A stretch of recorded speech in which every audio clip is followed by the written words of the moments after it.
A briefing on Budget 2020. A year after tabling a budget that became irrelevant almost as soon as it passed, Alberta has laid out what it hopes is a path towards recovery. Budget 2021 was developed in response to our challenges. It's a plan that will see Alberta past its current crisis by focusing on what matters most. But it's a daunting road forward.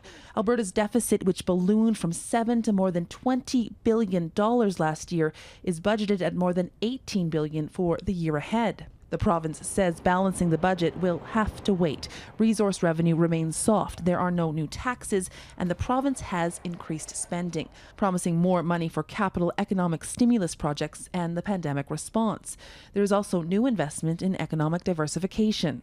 It funds specific sector strategies such as technology, tourism, aviation, aerospace and pharmaceuticals, energy, financial technology, and agriculture. The challenge of this budget is to try to generate confidence, not so much in Jason Kenney's leadership or even the government, but in the proposals. The popularity of Alberta's premier has fallen sharply in the last 12 months. On top of challenges associated with a drop in the global demand for energy, the government has come under fire for its handling of the COVID-19 pandemic, a travel scandal, while having to reverse course on several unpopular policies. The government has been in a tailspin throughout much of 2021. Budgets aren't a way out of it. Budgets can make that worse.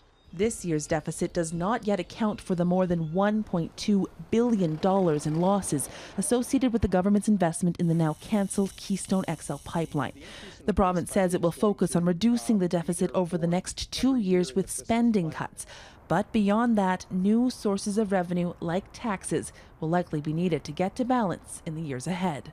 Heather, Yourex-West, Global News, Calgary.